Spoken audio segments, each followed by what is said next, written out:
Hey there, everybody, and welcome to a, another Hack of All Trades episode. Welcome, you hacks, fellow hacks. I'm your host, Jordan Johnson, and this is episode 2 of my ongoing series, Hack of All Trades, where I talk to you about all the little things, trades, practices I get up to in my spare time, and most likely will never touch again. Um, Currently, I've got a few funny things to talk about. One of them being this new haircut. As you can see from episode 1, got this lovely new haircut. I've actually known the guy who does my hair for the past like 8 or 9 years now. So I'm quite loyal to him. um, and I think he does a nice job. So if you need a good haircut in the Chicago area, let me know. I'll send you to Joel. He'll take good care of you. There's that. Hold on, I'll be right back. All right, that was a quick one. And yeah, so you might have seen the title of this stream or this video: New Haircut, Monkey Torture, and More Rabbit Holes. So this episode may not necessarily go too much into detail about, maybe a current trade or hobby I'm picking up. Kind of spoke upon that last time. Right now, it seems to be audio equipment, seems to be where a lot of my extra time, money, and effort is going into. At the same time, I'm also reading a few books you might be interested in. I just finished It Doesn't Have to Be Crazy. Um, it doesn't have to be crazy at work. That book was written by Jason Fried and David Heinemeier Hansen, sorry, of Basecamp. So those are the guys over at 37 Signals. They're actually in Chicago. And they wrote this book, It Doesn't Have to Be Crazy at Work. Really awesome book if you're looking for something to read. Really just kind of runs down how they run their company and also how to sort of run a calm company. That's something you hear them say quite a bit, is like calm company is what they sort of inspire to run. And that is a pretty inspirational sort of story and attempt that they do to have a calm company. A really sort of good example of that is you often hear of companies or places you work, they come with, benefits, or, maybe you get free dinner if you stay late, or, in the cafeteria, or, something or other. There's some sort of benefits and perks to working there. Maybe you get a massage once a week in the office. I've worked at an ad agency where they did do massages and you could schedule a couple a week if you needed them. And those seem like nice benefits, but actually, it doesn't have to be crazy at work. They kind of touch on why those benefits aren't maybe the healthiest of benefits. Maybe not the massage is the best example, but in general, when you have benefits that are basically encouraging people to stay in the office and stay in the workplace, work longer, and work sort of harder in a sense, that you're really kind of encouraging people to burn out and to stay too long, to overwork themselves, and basically become unhealthy in their work life balance. So that's why at Basecamp and at Jason Fried and David Hansen, at all their sort of companies, they inspire this sort of calm work environment. All of their benefits come out of the office. They'll pay for your gym out of the office. They'll do all this sort of stuff, pay for your transit. But all of their benefits and all of their sort of perks of working there lie in, sort of out of the office activities, sort of encouraging employees not to overwork themselves. So that's just one example of kind of, where the book goes in terms of how to run a calm company, and really just, keep a level head as you run a business. It's really difficult. For those of you who don't know, I run my own business with a good friend of mine, and reading books like this can be really beneficial to just becoming a better boss, a better business owner, and in general, just a better person. Who in my business we help clients. So the better I get at handling interacting with clients, or by running a calm company, the more that's going to reflect into sort of calm and beneficial relationships. So if you're curious in that, check out this book. It doesn't have to be crazy at work. Um, really, really good read. It can kind of make you step back a little bit, take a breath, and make sure you're staying calm. Uh, what I'm currently on to, since I finished that, is This Is Marketing by Seth Godin, the one and only Seth Godin, popping in down there. Um, really, really great book. I'm not too far into it, but if you know Seth Godin, I don't need to talk too much about him. He's a really, really awesome marketer, big ideas sort of guy. So if you're looking for inspiration, if you're looking for somebody, maybe a little bit different pace than somebody like Gary Vee, check out Seth Godin. Um, he can kind of get you thinking differently, thinking outside of the box, and thinking creatively sort of towards the future. Really, really good. Anything pretty much Seth touches. Mike and I will read, and This Is Marketing is no exception. Always can get better at marketing, always can get better at advertising, sales, all that good stuff. So gotta always try and sharpen your tools. So that's kind of what I'm up to, what I'm reading. If maybe I'll start a little book club here. We can all read the same books and talk about them. But yeah, so This Is Marketing by Seth Godin. And so on to the next general topic of today was the crazy topic of monkey torture. So this is actually kind of a funny one. I'm not, you know, the craziest of internet browsers, but I'll occasionally find random rabbit holes to go down and get lost in. And, before you know it, you've spent, 6 hours researching turtles in Australia or something crazy. So I go down rabbit holes all the time. And one that I recently fell into, and I think people who often go into rabbit holes, there tends to be an overlapping element of, you might also be somebody who likes looking into conspiracy theories or something, whether or not true or false. You might just enjoy sort of, reading about that sort of stuff. You like digging into stuff.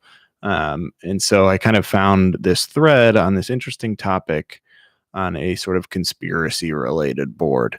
And it's no conspiracy, that's for sure. It's definitely something weird going on, but they're just not quite sure what's at the bottom of it. So I just thought I'd talk about it since it's something kind of interesting, kind of crazy happening right now. And if you're watching this on YouTube, you're kind of playing a role in this, and I'll get to that here in a minute. But yeah, so this monkey torture thing, more specifically, baby monkey torture.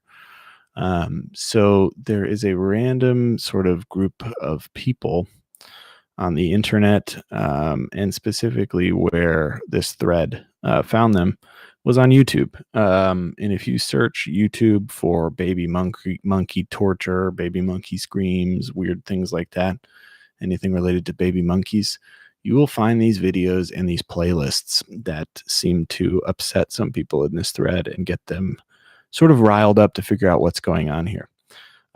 So what seems to be going on is people are making these YouTube accounts, or they're using their own personal YouTube accounts. It's sort of no shame about it, and creating these playlists of videos of monkeys, either being sort of neglected by their mom and crying, or all the way up to, monkey torture, where a person is torturing a monkey in really evil ways. And there seems to be a weird community around this, where the people who watch these videos all seem to sort of be in some sort of community together, where they generally tend to be animal lovers. They say that they love every other animal. In the comments, you'll see people saying, I love every other animal except these specific baby monkeys. I, want to see them die. And it's really, really weird. You'll see comments all sort with very similar to that on every sort of video about how for some reason, these monkeys deserve to die. And then there's all sorts of even more messed up responses.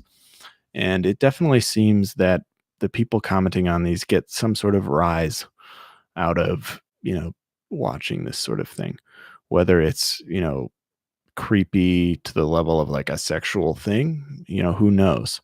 That's kind of what the thread I was reading into was trying to get to the bottom of, really trying to find out who are these people? What are the purposes of this? because what it seems to mimic and what it seems to lead into is potentially a larger sort of community of people, um, who, without getting into too much specifics, might be interested in doing something similar to a child. Really messed up people who, for some reason, have that sort of wire crossed in their brain, and that's what they want to do. And in a sense, seeing it done to a monkey, most of them are dressed up in human clothes and really kind of creepy stuff. Seeing it done to a monkey sort of scratches that itch for them in this weird way. So that's a really weird thing to look into, if you want to look into it, but it definitely is a thing. It's not just this random couple videos here. There is a community that these people I've been following have kind of found, and they're aware that people at large are becoming more aware of it and kind of closing down who's getting access to sort of the source material that is ending up on YouTube. So it's getting really weird. And so that's sort of, whether or not this hack of all trades is about specific, trades or practices I pick up, or just specific topics I get interested in a flash moment. This is kind of an example of that, of something that just kind of swept me off my feet out of nowhere. And, 4 days later, I'm still following the threads, trying to find out, what's happening to the monkey people. And that's kind of where I'm at now, is this crazy sort of situation just kind of overtook a lot of my spare time, because I wanted to get to the bottom of it. I wanted to learn more. That's kind of what this podcast is all about. And so if you're interested in learning more, you can go to the X board, the paranormal board, and search for Baby Monkey, and you will find the thread that I've been following. If not, I believe people have been posting about it on Reddit, on unsolved mysteries and different Reddits, but I know mods have been taking them down, which is very strange. And it's also very strange that YouTube is allowing this content to stay up. And so it's all kind of eerie, and you can see how somebody who, maybe is heavy into conspiracy theories might start really thinking something real crazy is up here. And you can also see how some average Joe, more like me, is just kind of like, this is really weird. I don't know what's going on, but it's weird. And that's kind of where I'm at, is something weird's going on. And who knows what it is, but the sort of crazier theories seem to be more realistic than just, I love animals, but for some reason hate monkeys, and that's it. I don't really no psychologist, but I don't think that it stops there. So that was kind of a crazy thing. So if you want to look into that, if you can dig to the bottom of that story, or you want to talk about it with me more, if you know anything about it, if you are one of these baby monkey haters, the baby monkey haters, that should be like a band. If you are one of those, let me know. I'll talk to you about it. I'm curious to talk to somebody about it, because really, I talked with my friends and they were like, what are you talking about? Obviously, nobody's talking about this other than a few communities online who are noticing it to be very, very strange. Starting to notice some weird patterns within that community. And so bring awareness to it. I don't see any issue with bringing awareness to people watching some really messed up stuff on a very public platform and commenting publicly about it. Really weird stuff. So, if you're one of those types that likes to dig into something, there's a little something you can chew on, and you can chew on that for a while, because I don't know when that stuff is ever going to come to light, if ever. But yeah, interesting little topic there for you to check out if you're looking for some random internet rabbit holes to go down. I often go down those all the time, working in the internet industry, in the internet world. I'm on the internet all the time, and I spend a lot of my spare time there as well. So you run across crazy stories like that, that really just kind of pique your interest. Whether or not they're totally true, it's just interesting. And that was one of the more interesting ones for me, just because I could follow the rabbit hole myself. I can go see the videos, find the people's profiles, see that they were commenting all this weird stuff on all of the videos. And it was kind of that thrilling factor of being hot on the chase. if you will. So I often find myself going down those sort of rabbit holes, and it's pretty fun. But you can also find yourself a little bit depressed, a little bit down on the fate of the world if you go too far down some of those holes. So obviously be skeptical, but not to your own mental health's detriment. That's what I would say. How about that? Other than that, not too much going on in my world. Do have some new audio gear coming, which I will gladly show off once it's here. Again, because I'm in the never-ending pursuit of just like that feeling of sitting at your desk and never wanting to move because you got your audio just right. You listen to all your favorite songs. Don't need anything else. That's my kind of a happy place, if you will, that I'm in. And I'm always sort of in pursuit of finding that. So when that new audio stuff comes in, I'll make sure to show it off. Some other cool gear that I got, depending on if you're a keyboard person or not. I do have a fancy HHKB, really, really great keyboard. I mean, I'm not going to go into keyboard reviews because that plenty of other YouTube channels, people who talk about keyboards, but really great keyboard if you just enjoy typing.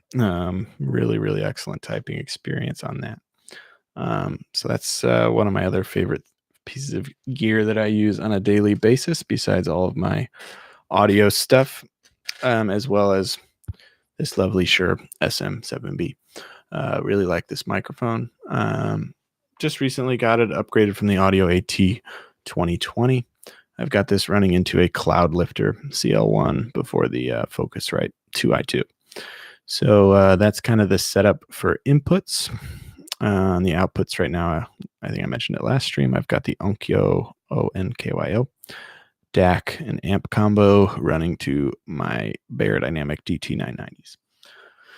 So I'm looking to upgrade that DAC amp. That would help quite a bit with this setup. I think that's the next little piece of the puzzle. But I'm quite happy with this microphone. I think it sounds really good with my voice. There are plenty of great microphones you can get for this one. This one's price or less. And in this one, I've just always gravitated towards it. I mean, maybe just because it's so iconic. Also, just really like the way my voice sounds on it. I've heard it before. I did radio in college at DePaul, and they had Shure SM7Bs there, and I really enjoyed how that sounded. So that's kind of the audio setup. Some of the cool gear I've got around my desk here. Trying to see if there's anything else cool I can show you before I wrap this one up. And really, I don't think there is. So hope you enjoyed this, you hacks. Again, this is Hack of All Trades with your host, Jordan Johnson, episode 2. Wrapping it up. Hope you enjoyed it. Don't go too far down those monkey rabbit holes. YouTube will probably, ironically enough, censor this or shadow ban this video while letting the other ones stay up or something crazy because their algorithms are all messed up. And that'll be for another video, going into YouTube's algorithms and their whole thing. So I'll leave you hanging on that one. Thanks for tuning in. Again, this is Hack of All Trades with your host, Jordan Johnson. Hope you have a good rest of your week, everybody.